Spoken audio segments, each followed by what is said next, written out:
Hi, my name is Joyce Vaudrey from Vernon, and it just so happens today is the Vernon Community Network Fair. We're here at CVC Bolton Studios because we are part of the Vernon community. So I wanted to welcome you to our fair.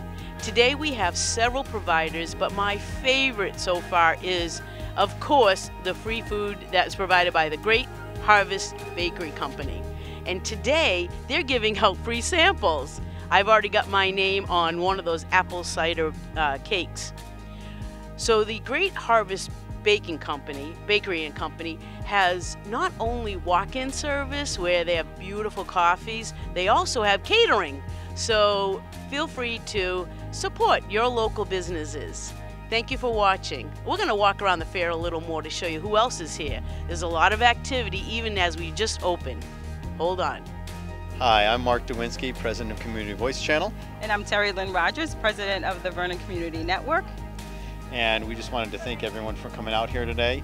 We have a whole new studio, 4K studio. We also do want to invite everyone to come down to check out the studio, help out doing filming and learning our equipment. CVCCT.org. So we're hosting our annual provider fair here at CVC, where I also sit on the board. So like Mark said, he's looking for volunteers as well as the Vernon Community Network, so you can easily check us out on our website, info@onevernon.org. And again, Terry Rogers, President of Vernon Community Network, hosting our annual provider fair. Thank you. So here we are at one of the many provider booths. Now this one may be a little different for most people to see, but we're here learning more about how medical marijuana can help you heal. And what's really interesting is the nurse practitioners we have here have brought numerous methods called the root in order to take the benefit of medical marijuana. So let's talk to these nurse practitioners here. Hi, my name is Joyce, and your name is? Nancy Nurge, and I'm a nurse practitioner. Hi, and I'm Sherry Peabody, and I'm a nurse practitioner. Oh, thank you so much for coming today. So, oh, you're welcome. I'm very curious to see that there are different ways of helping you to get that medicine into your body, and most people think the only way to do it is to smoke it. So what are some of the ways that you can tell us that are the easiest ways to, the root to have the medicine enter your body? Okay, so I'm seeing a few things over here that look really unique to me. What are these in here, these little bottles? So these are tinctures. These are tinctures that you can put underneath your tongue or in your cheek, or you can swallow. They go right into your tummy and then are absorbed. Or they can go directly from the cheek and absorb right through your bloodstream through your mouth. So these are very easy to take, but it does take a little practice on knowing how to dose. So that's one of the things that Nancy and I are working with, is talking to patients on how to dose as well as the pharmacists in the dispensary. Mm-hmm. So I understand that with your practice, you do have to customize it, whereas other types of medicine, it's one size fits all. Right. So what's your advice? The challenge you're dealing with is, and this is where I had to make the adjustment in my practice too, it's a plant.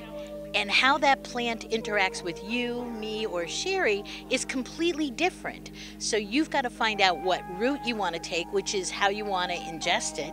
And there's smoking, there's vaping, there's, as Sherry showed you, the tinctures, there's edibles. There are over 100 types of products now currently available. So what we have to find out is what works for you. So that's where it's very personalized medicine, and that sometimes can be very frustrating for some people. Well, I couldn't help but notice that I also see it looks like a cream, so you can even do it topically? Exactly. Cannabis is fat soluble, so it'll go through the skin and be absorbed. And that way, if you have acute arthritis in your hands or things like that, you can rub it in. Most of my patients have it right by their bed. They rub it in the evening, and then when they wake up or after they shower in the morning for almost instant relief. Right.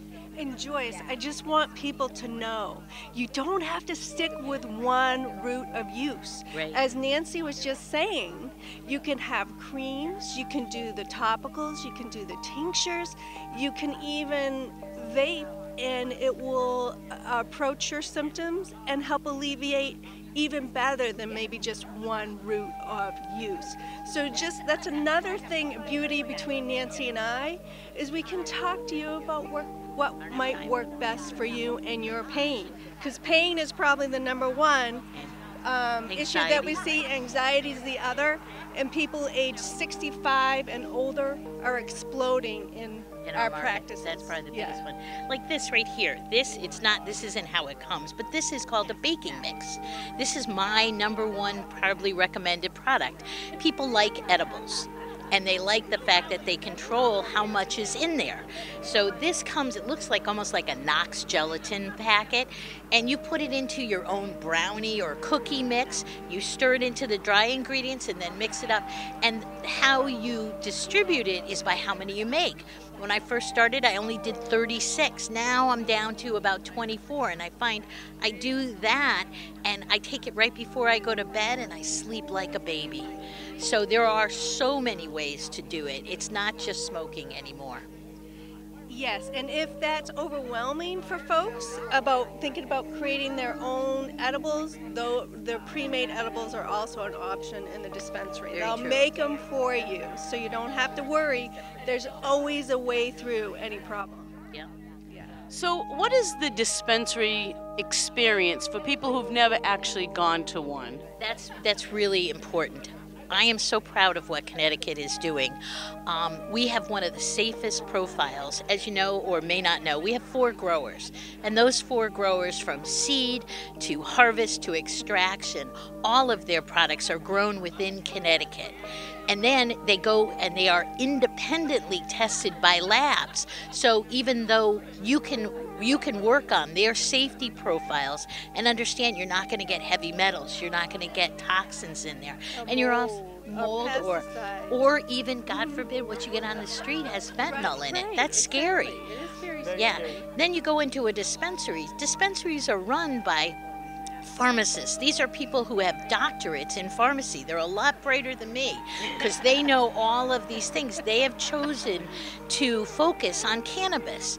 So when you go in there, they talk to you about how to order, what works, and then they work with you to help you make the plan best for you. But it's very personalized medicine, so you've got to step up and say, okay, this is or isn't working for me. Right.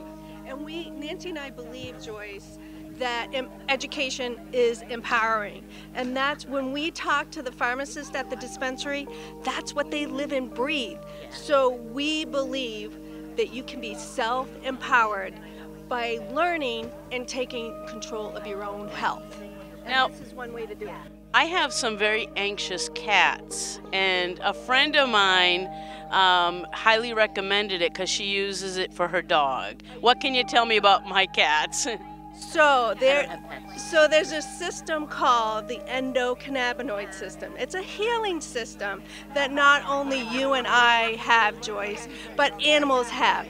Now, I'm going to speak for dogs because I work with dogs, and I have a therapy dog, and I know how to dose animals, especially canines. So what you want to know is their endocannabinoid system, or the balancing system, the healing system in their body, is so much more sensitive than humans. So you have to not only be careful with the dose, you have to be careful with what is in the CBD oil. They can't have THC, but CBD, they can have CBD, and it has made a huge difference in my geriatric Golden and her hips and her mobility.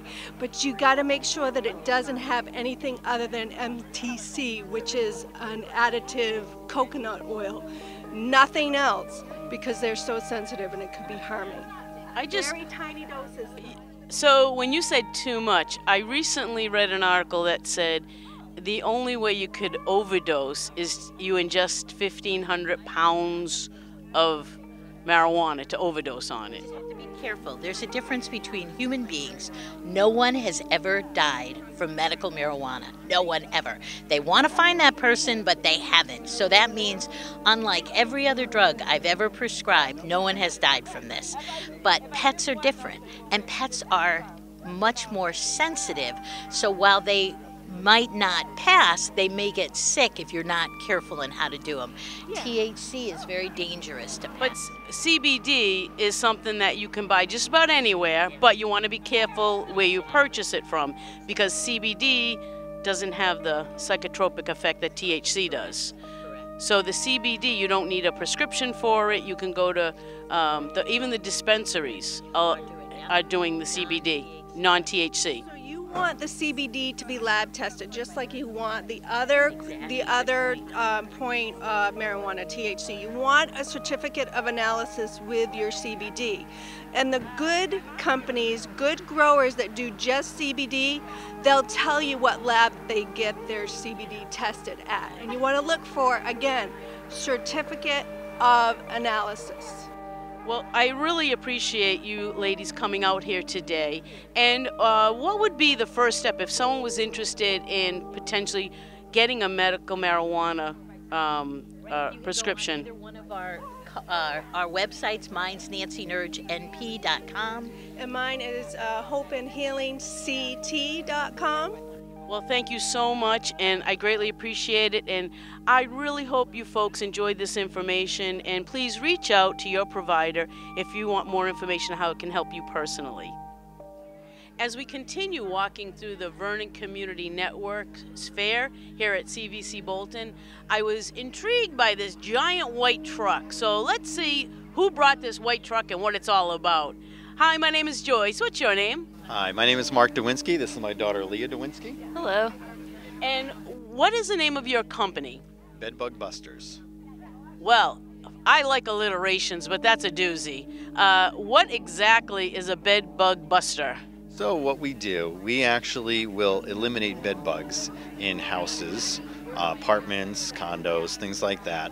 And we do it all naturally without chemicals. So we use heat to kill bed bugs. Okay, so they like to be in warm, dark places. Why would you kill them with heat? So we bring up each room to 135 degrees. We have these special fans that create a hot vortex in that room, and it kills everything. Okay, so why don't you tell me a little bit about all this interesting equipment? This looks like a roaster or something. So these are our heaters. These go into every single room. They're a 5-phase system, so they'll heat up individually and keep going up to 135 degrees. They cut off at 135. So it usually takes us about a half hour to get up to temperature, and then we put these fans in the rooms, and the fans are really doing the work because that creates a whole hot vortex in that room. We move everything in that room. We have silver trays that we put all their clothes out on. We bake them, we bag them, and then we put their mattresses up because, again, you don't want it insulated. We want the heat to get into every nook and cranny of that place. Well, that's very interesting. I was just wondering, if you've got such a unique business that I'm sure people really want, how come you don't have a giant sign on the side of this big white truck? So again, that's one of the things that we pride ourselves in. We don't want to tell people that you have bed bugs. No one wants to know that you have bed bugs. You want to be very discreet about it, and we're in and out the same day. So all people see, all your neighbors see, is a big white truck, big white trailer, and we're gone that day. And if anyone asks, we just say that we're drying up water because, again, it's heat and we're drying stuff up. So you're not really lying. What I see, you have a computer inside a heavy-duty case here. Why do you need all this high-tech equipment? Again, this equipment kind of helps us out. We have sensors that we put throughout the room, and the computer will also tell us where we're not getting hot enough. We can go through with a heat gun and test and find out where things are not hot enough, and we can adjust the fans accordingly so we can make sure every area of that room is hot enough. And you said you're in and out in one day, so everybody has to leave. Everyone has to leave. Do you have to like tent it? No, it's not tenting. Again, this is all done internally. So it's very discreet. You don't have a big bubble around your house, nothing like that. We're coming in, we put these in all the rooms. And like I said, bed bugs die at 119, we bring it up to 135. I really like the fact that it's non-toxic. I understand bed bugs are a huge problem, but in the idea that you're doing it with heat It was very intriguing. I'm really happy to hear about that. How would someone reach you? What would be your webpage? So our webpage is bedbugct.com. You can take a look. It gives you a tutorial on how we do it, how the process works, and it's very quick, easy. And again, all you have to do is leave with the clothes on your back. We take care of everything else. Do you check the clothes on our backs before we leave? We have a criteria of how you're going to come back in, because all your clothes will be all treated. Your clothes that you have on will not. So again, as you walk back in, you're going to put your clothes in a plastic bag. You're going to tie it up, bring it down to the dryer, put it on high heat for an hour, and now we're all secure. I really was not expecting a good answer like that. Thank you so much. So is there anything you'd like the public to know about your services or spotting a bedbug problem? So again, spotting a bedbug problem, our number one problems are, again, you're having people come over or go to a hotel. So again, there are different criteria that I usually recommend when you're going into a hotel, and I can share that with everyone.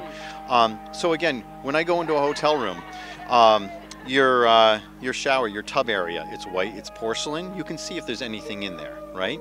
So you're going to take your luggage. Instead of putting it on the luggage rack or putting it on the bed, you're going to put it in there. Now you're going to take a flashlight. Bedbugs don't like light. You're going to go around the seams of the mattress. You're going to look for white dots, black dots. You're going to look for anything like a scaling of a bed bug or a bug. And if you see that, you can take your luggage and move out. Well, I was always watching for the little black spots. Now I got to watch for white spots too? Yes. The white spots are the eggs. So again, those are different things that you want to take a look for. But on average, again, it's not the end of the world. Again, one of the pluses about a bed bug, it does not carry disease. Okay, you got ticks, you have mosquitoes that carry disease. So bed bugs do not carry disease, and they don't discriminate. So it doesn't matter if you're clean, dirty, whatever, they don't discriminate. Yeah, most of those parasitic things they just go wherever it's a warm body, literally. So thank you so much for coming today. I learned a lot, and I hope anybody that might have this problem now knows where to go for it. So thank you very much. Thank you. You're welcome. And we're going to move along to our next table. So as we move along the Vernon Community Network fair, I noticed this one table, and I wanted to introduce you to the person who is responsible for informing us of all these great organizations. So I'd like to introduce, hi, what's your name again? Hi, I'm Robin Kohler. I'm the site director at KidSafe Connecticut. We are an affiliate of the Village for Families and Children. Oh, the Village of Family and Children. Yes, I actually interviewed some folks from the Vernon Rocks program. That's the one that the teens help other teens, right? That's right. It's all about alcohol and drug prevention. One of the displays here caught my attention. Postnatal Assistance Lending Support. I understand what postnatal is, but can you tell me a little bit about this organization? Sure. So one of the programs, it's one of our newer programs at KidSafe, is called PALS, Postnatal Assistance Lending Support, and we provide staff to go into the homes of families who have newborns. So we all know that, babies don't come with manuals, and it's very nerve-wracking, very overwhelming, can be very scary, and sometimes you just need somebody to help you out. So we will visit that family in their home 4 times over 12 months. The child has to be 0 to 12 months, and we help with whatever it is you need. So if you just want somebody to talk to, if you need us to meet you at the doctor's office because you're not quite sure, how to handle bringing 2 kids plus the new baby, if you want us to help you organize and help with meal preparation, certainly give you resources, just sort of be there for the mom or dad or caregiver, if it's a grandparent, just to help you through those scary times. So I can definitely appreciate that. And I'd like to know, how would someone get the ball rolling with that? How would they reach you? So you can definitely reach out to me at, you can call the office, 860-872-1918. They're 5 days a week. Call, leave a message, and we will make sure that you get a referral. So this is part of the Village network. So if someone were to be on the Village webpage, would they be able to get more information also there? Absolutely, absolutely. So you could reach out to thevillage.org or kidsafeconnecticut.org, and the information would be there also. Excellent. Robin, thank you so much for being here today. This is such wonderful information. I'm so glad to be a part of Vernon. We moved here from Central Mass, so I love the town, love the area. So thank you so much for helping our community. Appreciate you hosting us today. Thank you so much. You're welcome. And here we are at another wonderful organization. Earlier we talked to a group that helped children from 0 to 12 months. Now this organization I just came across helps people 18 and up. So that covers a lot of ground. I'd like to introduce you to the yourcommunitycares.org. And my name is Joyce. What's your name? My name is Michelle Puzo, the president and co-founder of Your Community Cares. What is the number one thing you would like people to know about your organization? More people need help at home. 10,000 people a day are turning 65, and we're an opportunity to help connect people to volunteers to help with housework, yard work, companionship, and transportation. There are many people that need help at home and are unable to pay for private caregivers, so we're an additional resource for people that need help at home. You have a very interesting table set up here. So, like most tables, there are bags and t-shirts, but I gotta tell you, koozies and diapers. What a mixture you got here going on here. So, how would someone get in touch with you? YourCommunityCares.org is the opportunity for people to sign up to be volunteers across the state of Connecticut. We are in every town in Connecticut can sign up to be a volunteer or to refer someone to get help. Many people are home alone. They're coming home from rehab facilities or hospitals and need some more help. It's an opportunity to help a neighbor. What an awesome organization. So I really appreciate you coming out and helping us to understand what's available to us. This is a great community. I'm really glad you came out today to let everyone know that you're not alone. And if you need help, even if it's advice, you folks are there for them, right?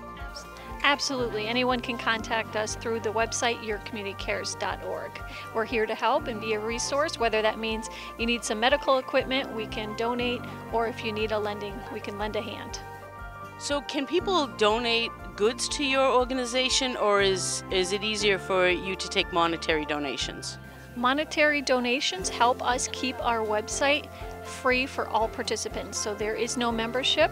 It's all free for everybody, and that's where the donations do help cover the background checks, because all participants are background checked. So we're trying to keep as safe as possible for people. I really do like all the steps you take for that, and so many different services. So again, thank you so much for coming out. I hope that you folks out there, if you need anything like this, please reach out. There's plenty of things in this community to help you out. Your community is a wonderful organization. Thank you for listening. Well, here's a table that caught my eye. It was very bright and colorful, and being a certified teacher, anything that has to do with education, I'm interested. So we stopped at this table, and I'd like to introduce you to a few folks that are helping us to understand what are some of the other benefits we have in the Tolland County area. Hi, my name is Joyce, and you are? Joyce, I'm Kelly. I'm Suzanne. Thank you so much for coming out today. And what is the organization you'd like us to know more about? So this is EastCon Tolland County Head Start program. We are a nonprofit program. We offer free services for families and children ages 3 to 5. We work with them on their educational goals and any family goals that they may have, and we prepare them for kindergarten. That's really definitely needed. When I was in school, there certainly were not 3 and 4-year-olds going to Head Start. So what are some of the services you provide to prepare a family for a child going into school?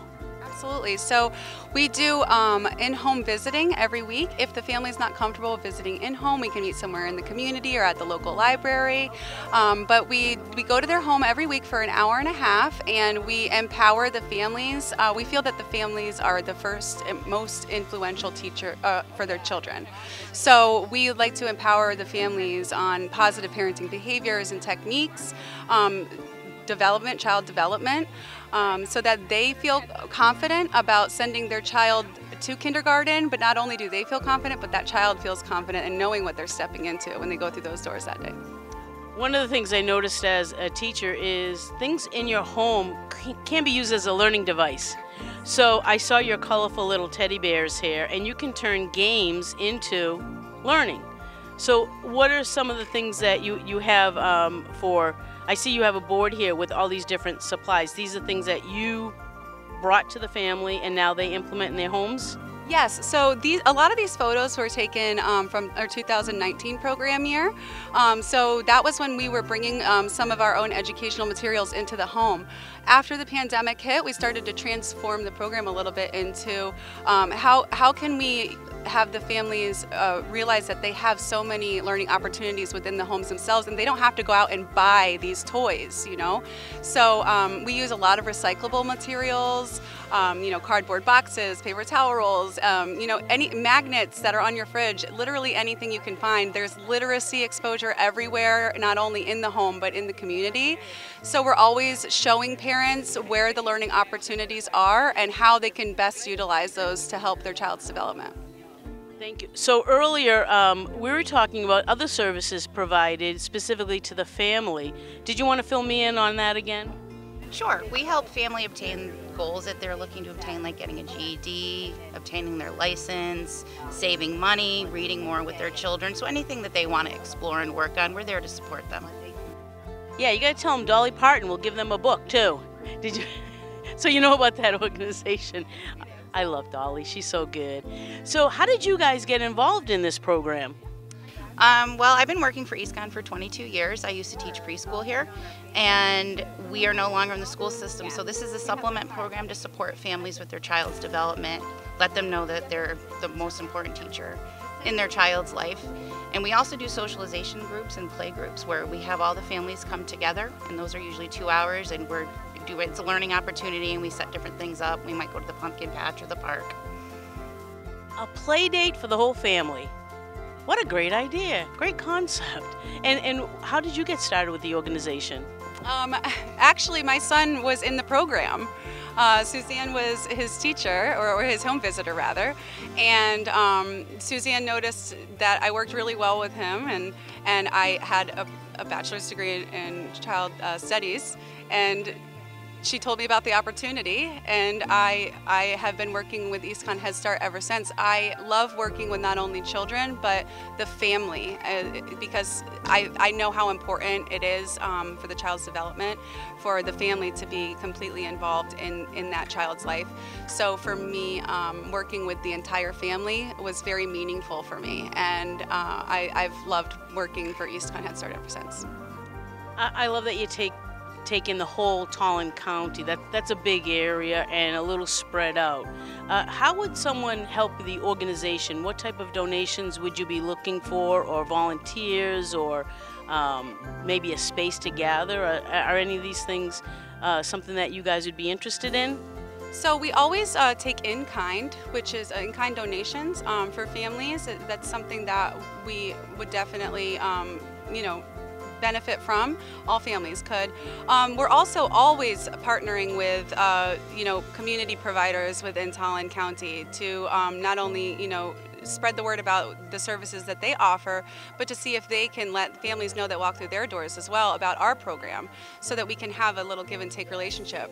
And like you mentioned, if we're looking for a space maybe in the winter to do our play groups, we've recently reached out to Ellington's library to see if we can use their space for our winter play groups and socializations for our families, so that we're not stuck out in the snow at the park. But any libraries or churches or anything like that that have like the space available in any of the towns in Tolland County, we would absolutely love to partner with them and discuss opportunities for maybe holding socializations there. Excellent. I used to donate to one of my favorite organizations, in-kind donations, because I have a BJ's membership. So next time you're at BJ's, grab an extra pack of toilet paper. That's one of the things. Hey, you never have enough of that, right? That was my favorite thing to donate because it was easy for me to do and I thought it was very helpful. So when you're saying in-kind donations, is that for the home or do you folks have an office? Do you work out of an office? Yes, well, we do have our own small office in Vernon for the Tolland County program, but EastCon itself has the main office in Hampton. Well, thank you both very much for coming out today. I think this is a wonderful organization. This whole event for all of you to be networking with each other, it's awesome. I mean, we're covering all ages now. So thank you very much. As someone who's a professional educator, I greatly respect the work that you do, and thank you for getting them ready for school. Thank you very much. Hi for Head Start. Yep, give them a call. As we continue walking through the VCN Provider Fair, I saw Kathleen here, whose voice is very distinctive. We hear her on the radio all the time. So, Kathleen, could you please tell us, what are you doing here today? Well, I'm enjoying the sunshine, and I'm representing Access Community Action Agency. I love this agency. One of the things my friend really benefited from was your energy assistance program. This morning we woke up saying, oh no, we gotta put the heat on. Yeah. So if someone's concerned about getting enough money to pay their heating, how do they go about getting some energy assistance? So the first thing someone would do would either contact Access Community Action Agency, or you can also contact the town of Vernon. They are a subcontractor to the agency. So whatever you're more comfortable with, you reach out to either or, and then you are connected with an energy intake specialist who reviews your application. You go through an approval process, and once that's completed, your energy provider, whether that's electricity, oil, wood, coal, pellets. I don't know if we have a peat provider, but whatever it is you heat your home with, we then send that provider a check for the amount of money that you've been qualified for, and your energy assistance is paid for. So earlier we were talking about that, being qualified for. How do you find out if you qualify for this assistance? Right, so there are very specific documents that the customer has to bring in to the energy intake specialist. We need to see a couple of months worth of past bills. Let's focus on the fact that you heat with electricity, let's say. So you bring in your electric bill. You have to bring in some pay stubs or proof of non-employment of any kind if you're on disability or so forth. And so we need to make the distinction between your income and your assets. And so that's done all through your intake process. When you make the appointment, the documentation that you need to have is told to you over the phone, so you should be fully prepared for the appointment. And you can also check out our website, www.accessagency.org, and all the information is there. I really picked up on the fact that you base it on income, not assets. So someone could be a homeowner, yet still be qualified for this assistance. You can be a homeowner, you can be a renter. Either direction, you may qualify. It's really important to ask. Just ask the question, we'll help you understand the answer. Also at your table is a newly funded support system, and it is the COVID-19, what is it? Yeah, so this is part of the COVID Relief Fund money that's come to us through the federal government, and the program is called Unite CT. And this program is specifically designed to help people who have not been able to pay their rent or their mortgage because of some COVID impact in their family. The program provides up to $15,000 in rental assistance to an individual. So this is not chump change. That's a lot of money to help you pay your back rent. And if you're a mortgage holder, a landlord, or a homeowner, and you've had trouble with the same meeting, maybe your tenant hasn't paid rent, maybe you've been out of work yourself, the program exists for you as well. Well, I really appreciate finding out about that. I know personally some people that have been impacted financially with COVID-19. A lot of people don't think that they qualify or can be assisted by any of these programs. It seems to all be under one roof or under one umbrella. And is this COVID relief plan is this part of your organization, or do they need to go to Unite CT? So Unite CT is the name of the program, and Access Community Action Agency administers the program. So if you walk through the doors at Access, either at 1315 Main Street in Willimantic or 231 Broad Street in Danielson, it doesn't make any difference what your need is, whatever reason you came through that door, we will connect you with all of the programs that we have available. So one question can lead to another answer, can lead to another question, and so forth and so on. And the next thing you know, you've gotten eviction assistance, you've gotten connections to maybe lawyers or to our WIC program, you've gotten energy assistance, maybe you've signed up for an employment service that we have, and maybe we can even help you with a bag of food. So the bag of food brings me to your food bank, but also WIC is the Women, Infants, and Children's program that helps families who have young children at home. And that is with food, but also other assistance? WIC is at its very heart a community nutrition program, and so if a pregnant woman or a woman who has, or I shouldn't just say women, family, children up to the age of 5 need financial assistance in order to provide nutritional food to their families, that's what WIC does. And the nutritional part is really important because it's not just a voucher for food. The WIC nutritionists actually do honest-to-goodness nutrition counseling, and through that process, all kinds of other problems can be solved. There are lots of reasons why kids don't eat something. It isn't just that it's yucky. There's all kinds of other things that are going on in a family where food is concerned, and the WIC nutritionists are very skilled at helping to navigate a lot of those problems, as well as providing a voucher for nutritious food for the family. I think the educational piece with the family is critically important. As a public school educator, I did spend money on fresh fruits and vegetables, and when a child is excited about grapes, you gotta wonder what else are they missing out on. So the WIC program has been around for decades, and it's helped millions of people, because you can't learn or grow if you're undernourished or hungry. That's right, very well said. The food pantry is available in Willimantic and Danielson, but I see you have a mobile food van coming up. Yeah, when will we be seeing that schedule? So right now we are delivering to 4 food insecure communities in the region. We also deliver to 4 more towns where there are large senior residential, low-income senior residential populations. So we're driving the van right to Salem Village in Brooklyn, right to Parker Place in Tolland, and serving those seniors. We are also onboarding a couple of other communities, Summers, Allington, Canterbury, to help meet people's food needs in those communities. And then we have the 2 standalones in Willimantic and Danielson, and those are open Monday through Friday. And we're on the road Monday through Friday. Yeah. Very extensive network and such an array of services, from children all the way up. I gotta tell you, the heating prices do nothing but go up.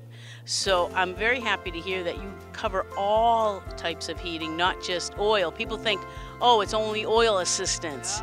So it's good to hear about the rest of the program. However you heat your home, it doesn't matter. We just need to know who your vendor is. You got a wood guy? We want to give the wood guy the money. You bet.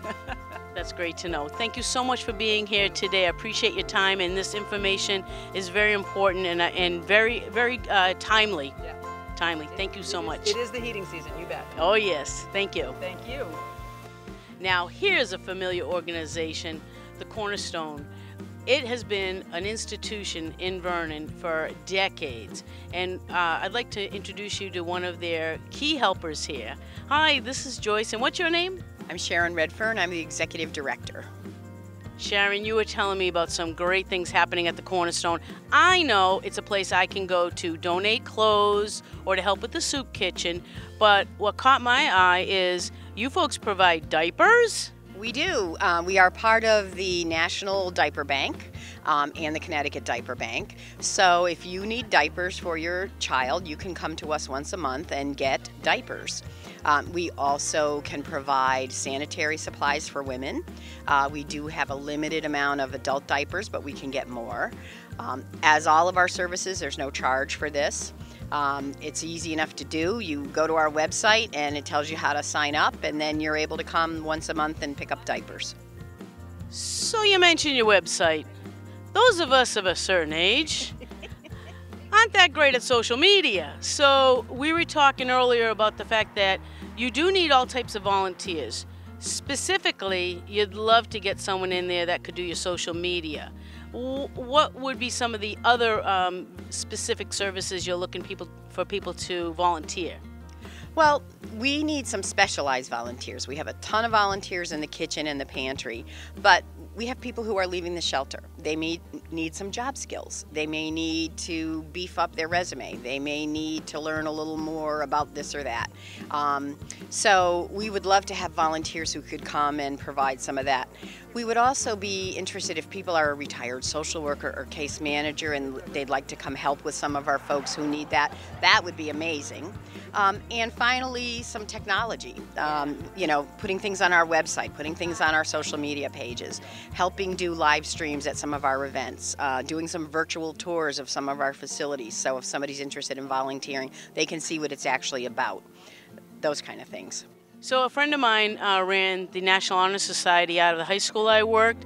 I was wondering, you could tap into them. I mean, talk about helping you with your technology. Have you reached out to the NHS? Actually, we have not, and interestingly enough, just yesterday my daughter, who is a teacher, told me that I should contact the National Honor Society advisor at Rockville High School and ask about that. So I guess that's kind of the karma. 2 people in a row have told me, so I guess I better hop on that Monday. I got to tell you, after teaching high school students, they would love to be playing with computers and earning credit for it. So, well, the credit is to graduate the National Honor Society. It has nothing to do with the actual schoolwork. Just want to clear that up. So what is another thing you'd like us to know about the Cornerstone? You have special events? We do. We have coming up, depending on when this airs, we have a Halloween boutique. We have a Christmas boutique. We have a prom program every spring where men and women can come and get their dresses, their shoes, their makeup, their jewelry, and also for the women. We have a Christmas, Halloween, prom. There's one other one. Oh, backpack, back to school. They can come and get their backpack, their school supplies, new clothing, underwear, shoes, seasonal things. So we do those every quarter.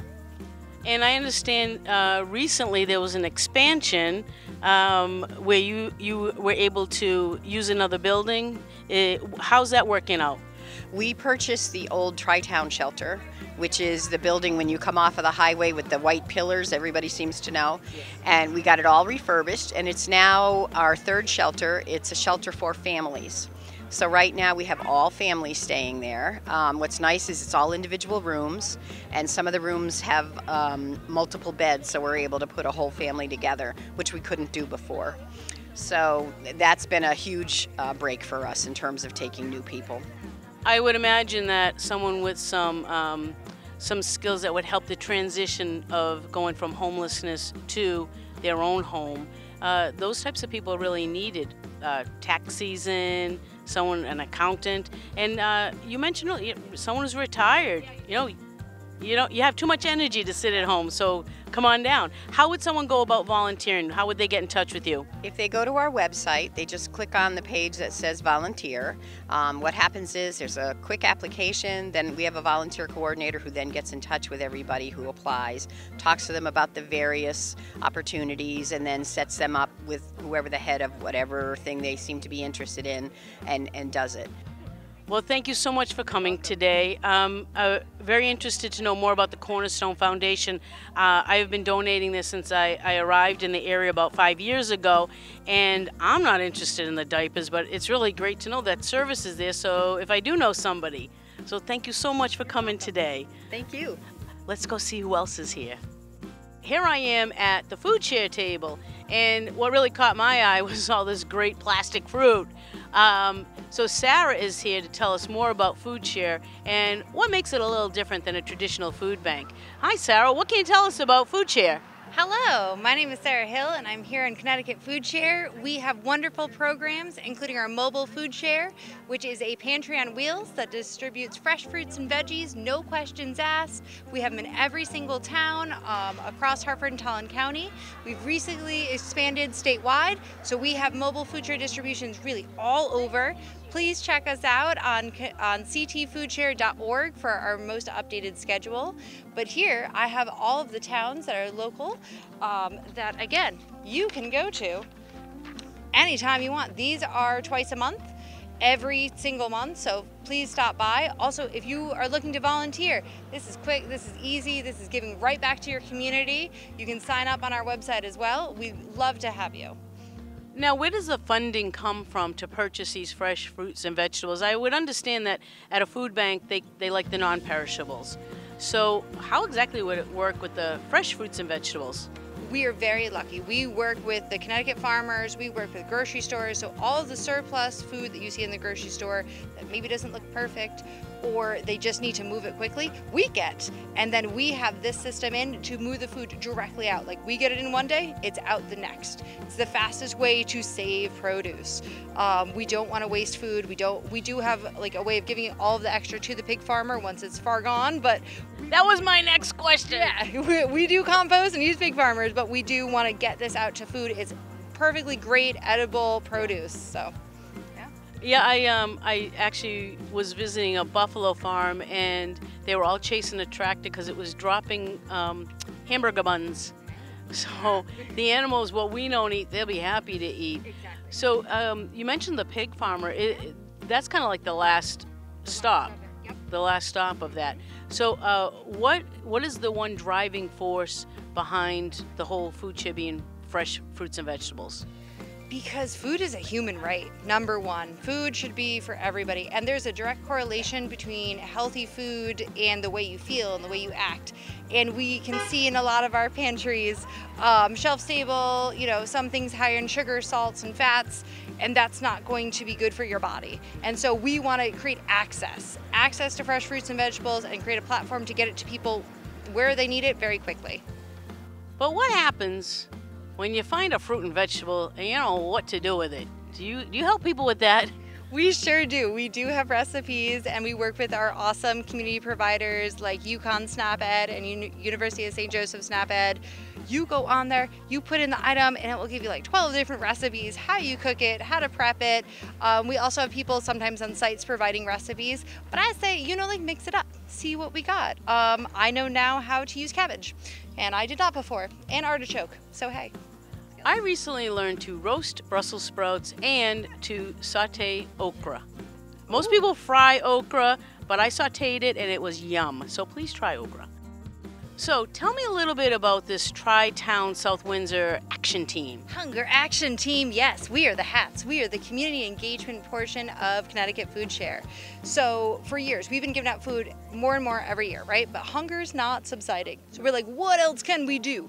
So we are the community engagement. We get out with people who care in the community, with all of these wonderful service providers, and we meet monthly and we're like, what can we do? How can we make a direct impact on our community and provide local solutions based on who we know the people, so like how can we help?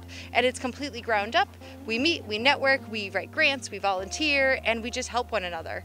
And it's open to anybody. So if anybody knows how to write grants, this is the group that you want to contact. So here at the VCN Provider Network Fair, we're meeting all of the different people that provide services to everyone and anyone. So please reach out. How would someone reach out to your organization? They can find us on social media. We have a bunch of hunger action teams, or on our ctfoodshare.org under like action items. We're there. Excellent, and I guess this is another organization that could use volunteers. They do have teenagers volunteer also. So once again, hello, National Honor Society, come on and get your credits. So thank you very much, Sarah, for coming. You've been a joy to talk to today, and I'm so thrilled your organization is here. Thank you so much. Thank you. Thank you for having me. You're welcome. So, and we're going to move along to some other tables. Thank you for being with us. We'll be right back. Well, I got to tell you, I'm learning a lot about what's available for services in the Vernon area and Vernon specifically. So here I'm stopping at another interesting table. And what is your name? My name is Candace. I am an account manager with Caregiver Homes.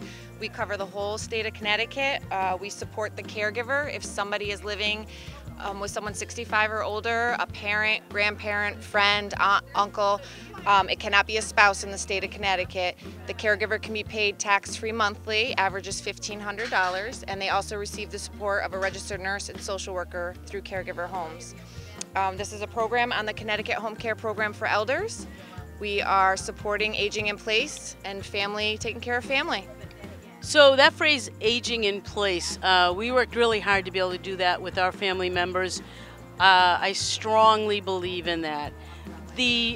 What are the qualifications?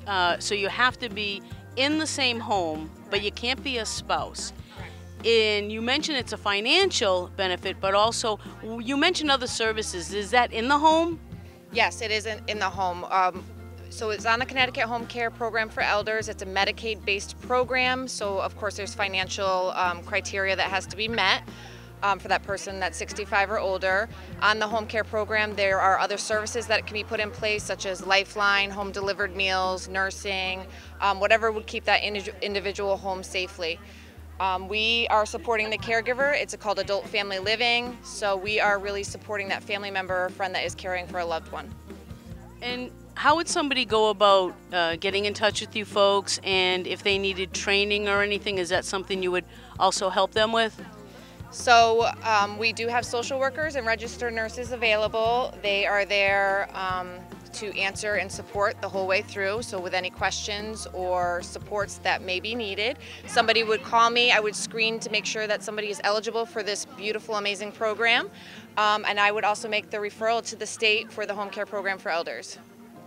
Do you work, do your folks, are they volunteers, the people that train the caregivers, or is this something where these are professionals that are on staff with you?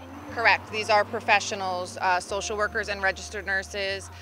We also created an app called Vela, V-E-L-A, that is an amazing resource for those caregivers if they ever need additional support. It's an upload. You can upload documentation. You can answer questions via that 24/7.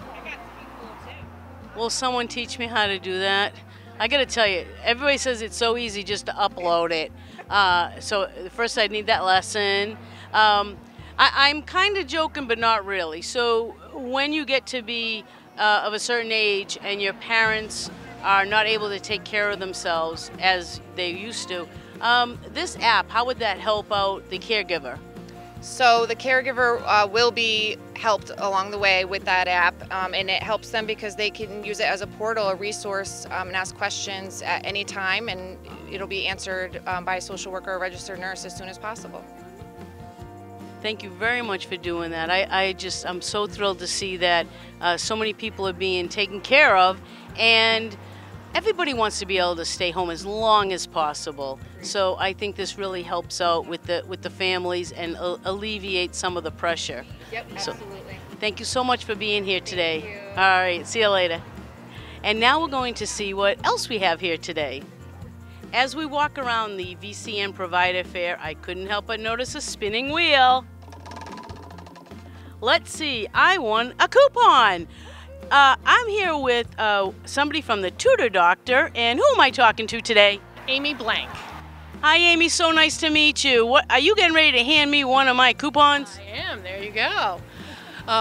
Welcome to Tutor Doctor. We're an in-home tutoring service. We tutor all ages, all subjects. I like to say from 2 to 102.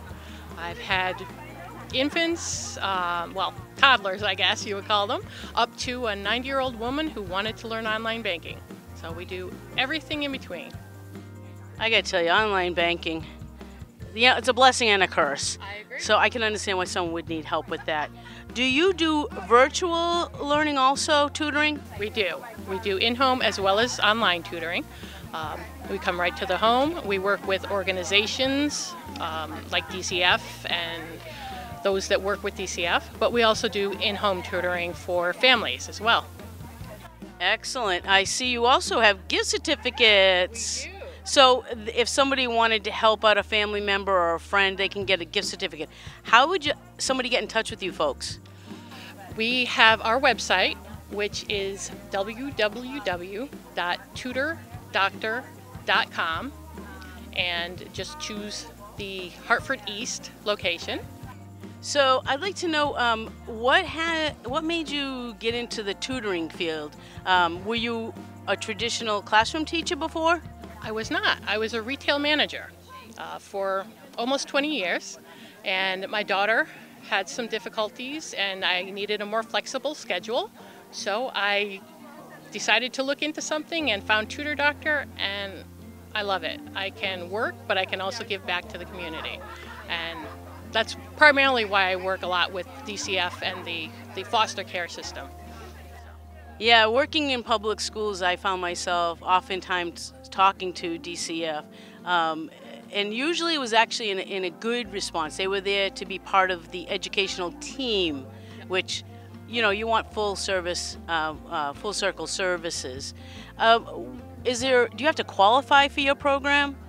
No, we have, we do everyday people can come and, you know, just purchase a package. We sell packages of hours starting at 12, going up to 96, and we can customize a package for someone as well.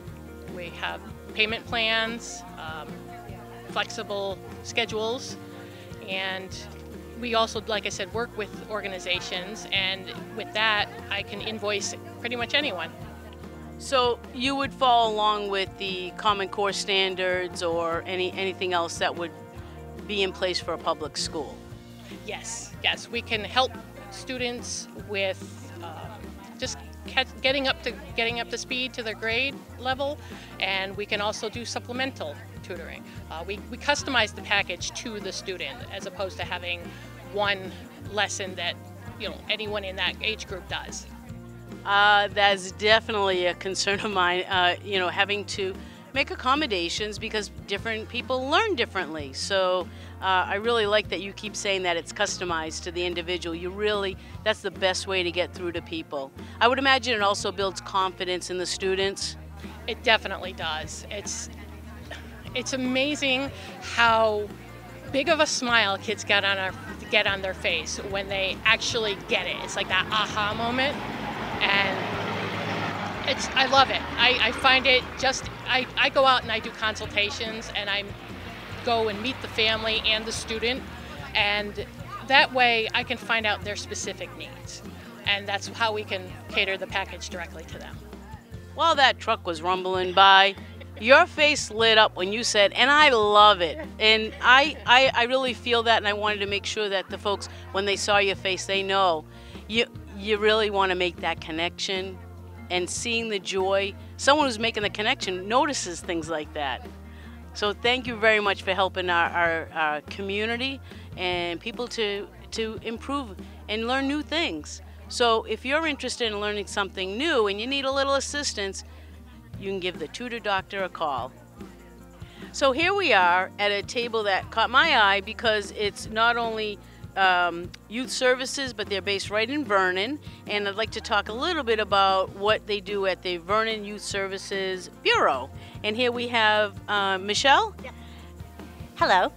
So Vernon Youth Services is a town department, and we basically coordinate services for youth for the Vernon community. So we do a variety of things. We offer some programming, after school program. We have peer leadership at the high school, summer youth employment during the summer, and in addition to providing programs, we also do referrals for other services, such as mental health needs or nutritional needs, that sort of thing. So a family who's looking for information on what is available in the community for their child can call us at Youth Services, and we can provide them with that information. Well, thank you so much. I see you've got great partners. We were talking earlier with the Vernon Rocks Coalition, so that's one of their partners.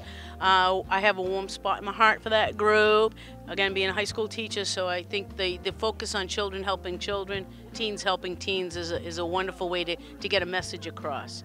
Thank you so much for being here today. I appreciate it, and I see you're sharing a table with some of your other town folk. Yep. So the Crumbling Foundations, the folks at CVC did a wonderful documentary about the Crumbling Foundations. So there are still services available? Yes, yes, you can complete an application through social services if you're interested in getting tested for your foundation to see if it is a crumbling foundation. So yes, that is still happening. That's really good to hear. It's been a very frustrating process when we were looking to buy in the area, and it really broke my heart. As I was saying earlier, my husband's been in the construction industry for over 30 years, so to see something like that happen, I'm really glad that the communities pulled together and there are resources. So thank you for helping to organize that. And the one last thing I just want to point out is the town of Vernon also has a Department of Social Services. It's not necessarily something that you do, you're sharing the table with them. Yeah. Is there anything you can tell us about the Department of Social Services that you want folks to know? Just that the Social Services Department is located right in the town hall, and they also assist with a lot of social service needs that community members have. Energy assistance is one of their largest programs. They do renters rebate applications are processed through that department. They do many things for youth as well, a holiday gift program, back to school clothing supplies. So again, if you are, if you live in Vernon and you have some social service needs, if you call them, they will be able to connect you to resources in the community as well. Michelle, thank you so much for helping out your table mate here. I appreciate it. And thank you so much for coming down today to the VCN Provider Fair. Thank you. Thank you. You're welcome. So now we're inside. Today we're celebrating the VCN Provider Fair, and CVC Bolton is the place where we're doing it. So we wanted to make sure you got an opportunity to see what happens inside, because you know what? You too can learn how to use the camera and be in front of the camera. As you can see, I love being in front. I would like to introduce you to one of the many volunteers we have here who started at school learning about it. So let's talk to one of the volunteers who's been great help today and other days. Hi, what's your name? Hi, my name is Shane Carlo. I've been volunteering here for, I believe, 4 years. 4 years? You look very young. How old were you when you started volunteering? I started volunteering when I was 13, I believe. The Bolton Central School runs an AV club for this place, and I decided to join it. And 4 years later, here we are. You know, you and I probably started about the same time, because when I found this place, I loved it. I loved everything about it. So tell me a little bit about your favorite thing to do here at CVC as a volunteer. It's definitely the camera work. To work on camera is so expensive and also so well designed. It is amazing. So you're taking advantage of the new 4K studio they have here, right? I can neither confirm nor deny that statement. Well, it's great to meet another volunteer who loves this place as much as I do. So I appreciate your time. Thank you so much, Shane. I'll be seeing you around the studio. All right. So as you can see, we have a new studio set up here. It's been open for a while, but due to circumstances beyond our control, we haven't been filming a lot inside. So I'd like to show you a little bit about what I see behind the scenes. So here's our beautiful set. Melanie and the crew always do a great job of doing set decoration and also making it comfortable for all of us. One of the things I always ask for on set is our U.S. flag. Melanie, thank you so much for accommodating that. If you are in the area that's serviced by CVC Bolton and you'd like to talk about your organization, or you're looking for some way to get the word out, this is the place to do it. Get onto the CVC webpage and contact Melanie. She'd be happy to have you come in and maybe be interviewed by me. Also, they still have the CVC workshops where you too can learn how to use the camera. Shane has been using it for several years, and I too learned the behind the scenes. But as you can see, I like the in front of the scenes. So here we have the backdrop where it's this beautiful blue color, which is very conducive to camera work. And we also have a video display. So if you want to come on the show and you have something you want to show online, you can do it here. You know, just last night we actually had a live band here playing music. We were recording it. There were people dancing. It was a wonderful experience. So you can also provide content for your community. Your community, your content. As you can see, we have a beautiful setup. The microphone cables come up out of the floor, so you folks that are watching don't see it. When we're sitting here at the table and at the chairs, we have lavalier mics so that you folks, all you see is that little tiny black, little tiny microphone. And as we walk to the other side of the stage, which by the way is an elevated platform, so those of us 5'1" really feel tall here. We also did a game show here once. It was High School Feud. Look that up on YouTube, and I'm really looking forward to doing that again. So if you're a high school here in this area, then please contact us about doing a school feud type of environment. So as we walk over here, Melanie's going to pan over, and Shane is showing us how he gets set up to do a shot. And when the camera operator is panning, as Shane's doing now, he's moving side to side, he can watch what he sees in his monitor. This way, he can keep an eye on if someone goes out of frame, or if the director asks him to zoom in or zoom out, he can keep a close eye on it. Just like a typical TV studio, we have the red and green lights. The red light is your friend. That means the camera is on you. So if you have an organization that you'd like to get the information out, or you too would like to learn how to use 4K equipment in a real studio, then give us a call, get on the webpage, contact Melanie. She was an awesome instructor, and you too can be a part of your community, creating content. Now, here's the real behind the scenes. How many of you have actually seen a control room for a TV studio? Well, Mal's here to show me what goes into actually putting on a show behind the scenes. One of the first computer monitors I saw when I came in is a computer that we use to add titles. So, Mal, it's been a while since I took my lesson, but could you tell us a little bit about this particular part of it? Sure. We pre-make the titles, and this enables us to bring them up at any time during a live presentation. It can describe who's on the screen, it can give information. We have things as if you see here, we have a first selectman. If we go down a little further, we show their website. We can use it and we can change the icons on the screen, etc. But so if we're shooting live, and let's say we want to give the information about how to contact the town, and we're going to use this slide. If we come over to our live cameras here, and we simply hit the space bar, up on the live screen comes the contact information. And to get rid of it, we just... So that we're now looking at the view where Shane, our camera operator, is focusing on the center stage, and we can see how he's got it framed properly. And how do you communicate with Shane when you want him to change the camera view? I have a headset on, as does any of the camera operators, and I simply can speak to Shane. So if you look at Shane right now, I'm going to ask him if he can hear me, and he'll just either give me a thumbs up or shake his head. And I'm going to ask Shane now to please zoom onto the flowers on the pedestal in the middle of the set.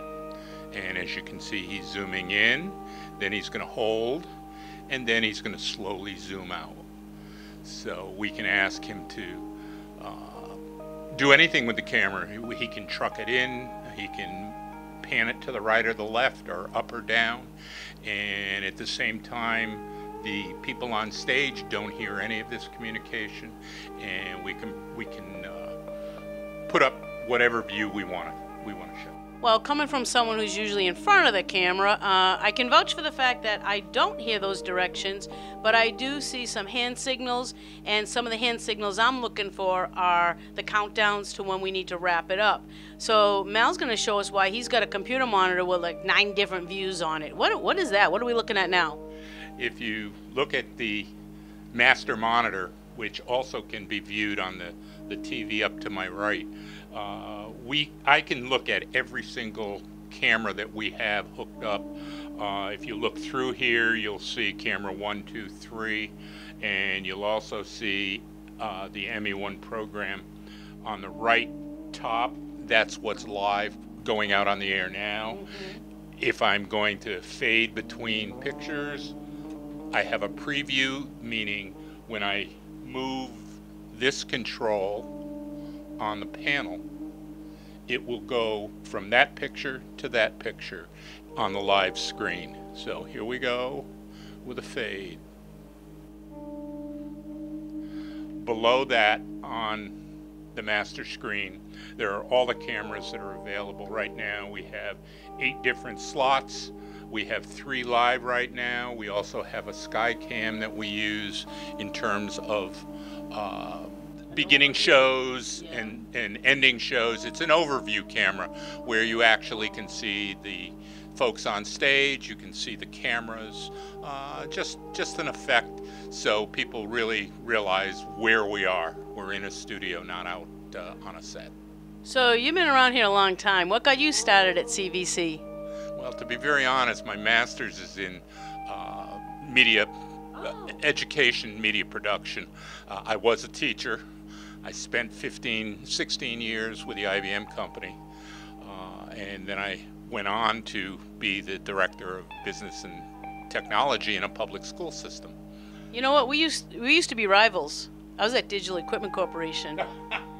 So we're friendly rivalry, and look where we are now. By the way, Digital paid for my degree in environmental studies. So yeah, I warm spot in my heart for them too. So how did you get hooked up with CVC? You've obviously got the formal training, but how did you get here? Well, I was flipping through the channels one night, and I saw CVC and said, what's this? And for years I knew that there were, quote, cable stations available. And so I made some calls, and it's funny because I've always had an interest in media production. I'm coming from the days, my training, you say I have the training. I do have the formal training. It was with 1-inch videotape. Had never played with any digital. And I came in, I think the first class I took was the studio class, and then I took the mobile class. And about a year later, I was asked to join the board of directors, and I spent a lot of my time here. I spent a lot of my time editing shows. I produce a few shows, and it's just a great place to be. It's a great thing to do, to volunteer, and especially with the great people that we have working here at Community Voice Channel. I can't say enough about them. So he was talking about these different classes. It's free, and they're very small classes. You really get like a one-on-one experience for the in-studio 4K training. After you do that, then you can get field producer training by Melanie one-on-one, so you too can take a camera out and record and create original content. For someone like me who loves being in front of the camera, I love being able to take it with me. I can set up the tripod, record something, and somebody like Mal will actually do the editing. Most recently, Melanie helped me edit Rockstock, where we were going live. We got to see a motorcycle jump, and I created the content, but Melanie did all the editing. So please, if you have any interest whatsoever, you can bring down, oh, talk about old media. They'll take your VHS tapes and create it onto digital media. So if you want to get those old images onto digital, including photographs, this is a place to do it. So CVC Bolton has so much to offer. It services a community of 7 towns, and we really encourage folks to get involved. Take the training, volunteer to help at an event like this. But it's a great opportunity to learn a new skill, and who knows, maybe you'll get to be in front of the camera too. One more thing we do here, and it's brand new.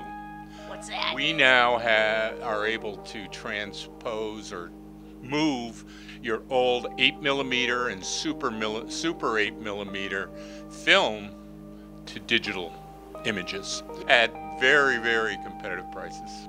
Well, being a nonprofit, this organization is able to provide community services with many free and reduced cost items. So please, if you have any interest, teenagers can also take this. Make it a family event.